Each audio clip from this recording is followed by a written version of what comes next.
Good morning, everyone. Welcome back to 10 minutes of meaning, Mesillas Yesharim. Thank you for adjusting this week. Baruch Hashem, I have to travel for a simcha. So we're meeting Tuesday, not Wednesday. A good yantif, Lag BaOmer.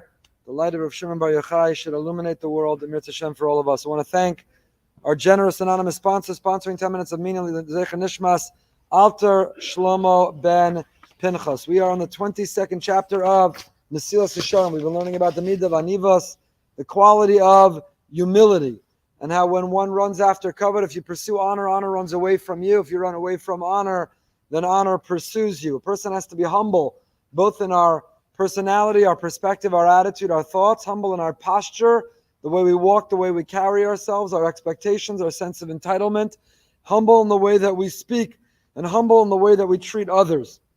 We last left off, usnas ha-rabbanus, the idea of hating the rabbinate, or not rabbis or the rabbinate, but hating authority, even the one who needs to concede, even one who needs to make the concession to serve in a position of authority. A person has to be a chairman of a board, a person has to be a president, a person has to be a head of school or a rabbi.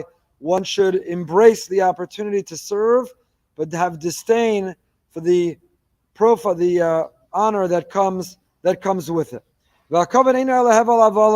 Honor is no more than the greatest of vanities. Honor is fleeting.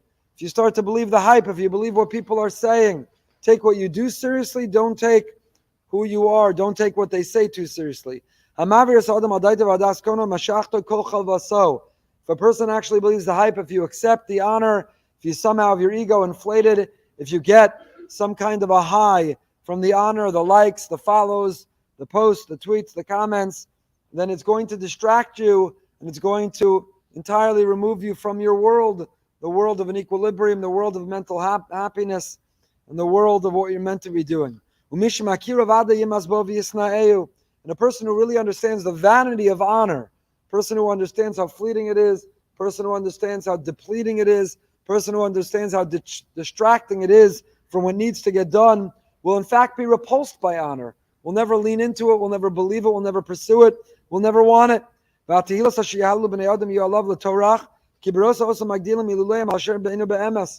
a person who has a high degree of self-awareness, a person who's real and genuine with themselves, will know. We all know our faults. We know our failure. We know our warts and our pimples. We know what we get wrong. And when you hear someone else praise you, you hear somebody else honor you, then it should be a source of pain, because you realize, if they only knew my struggles, if they only knew my failures, if they only knew where I go wrong, if they only knew what I'm imperfect of, Eina elam is bosheshin misaneach shelo dai lo ra'aso shechaseros meno amalosahim liyamisu olav tilo sheker laman yikaleim yoser. In reality, a person will feel shame, a person will feel pain over the fact that not only do you have to contend with what you get wrong, now you have to contend with the fact that the false praise that someone's heaping upon you. So never believe, never lean in, never accept the hype.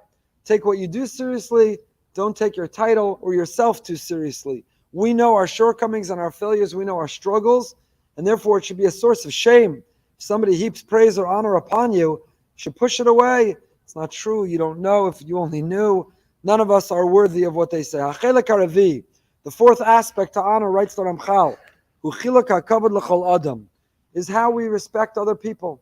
Honor and respect is how we should treat others, not what we should feel entitled from others. The Mishnah in Avos teaches, who is somebody who's respected? You want honor? If you want honor, it's not by being an influencer. If you want honor, it's not by having fame. If you want honor, it's not the praise that people say that you don't deserve that should be a source of shame. If you want honor, it's by treating other people with honor. It's by being honorable. The Gemara Psachim teaches, if you are exposed to, you know about somebody, they're better than you in one thing. Somebody knows one more thing than you know. Someone davens with a shtickle more kavana, gives a little more tzedakah, a little more chesed, a little more patient.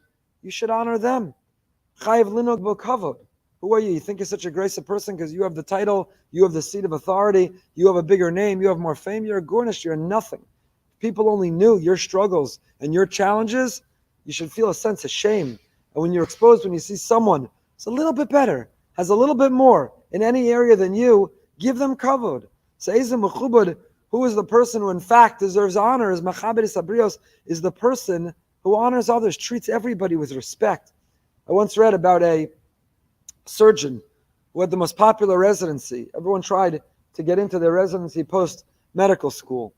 And the surgeon had a particular test to graduate the residency program.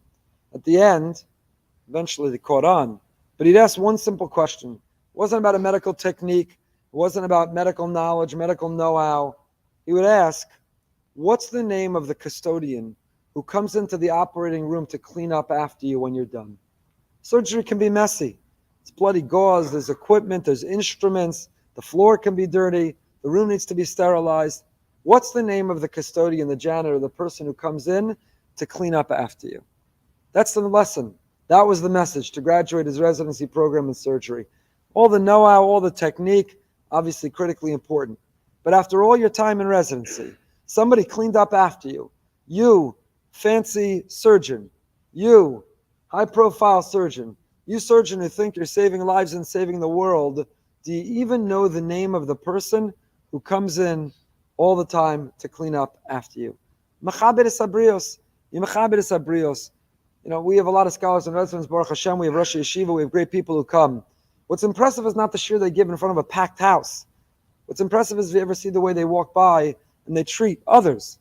I'll never forget once Rabbi Pesach Kron was visiting our community, and it was before Junior, and he walked by the custodian who was setting up the room.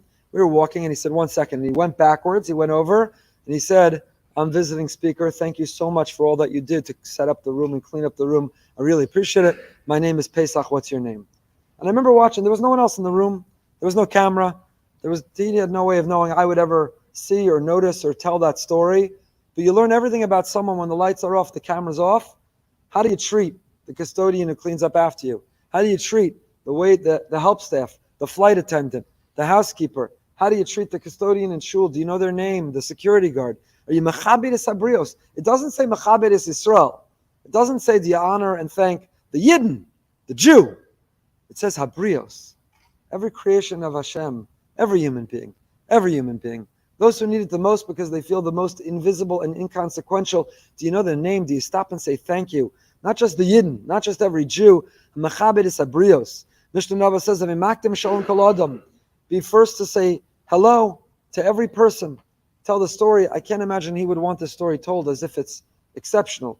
Yaakov Kamenetsky, when he would go for a walk in Monsey, was near a convent, and he would stop and say hello and good morning to all of the nuns. I think it appears in the book on Rav Yaakov. Rav Yaakov would hear, that's a story? That I say good morning? That's a story? It's a Mishnah. It's not a story. It's not godless. It's basic menschlichkeit. You say hello to everybody. You walk by everyone, you say good morning. You say hello. Jew, non-Jew. Everyone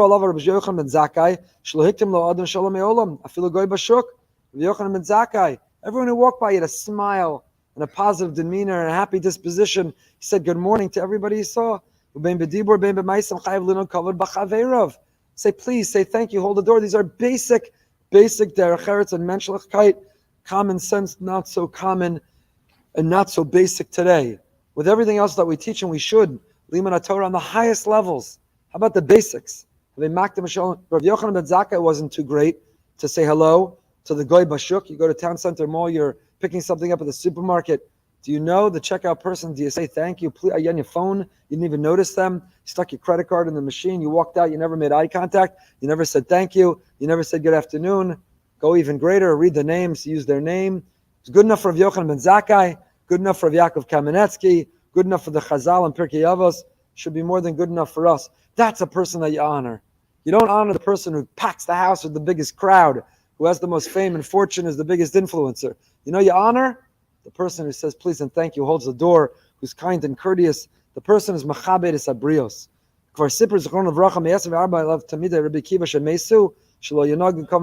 couldn't have planned this better. Today, Lag Ba'omer. The Gemara in Yevamos tells us why for the first 33 days of the Omer. I know some of the custom, the Arizal all the way through. But why didn't we shave? Why didn't we listen to music? Why didn't we take a haircut? Because we were grieving.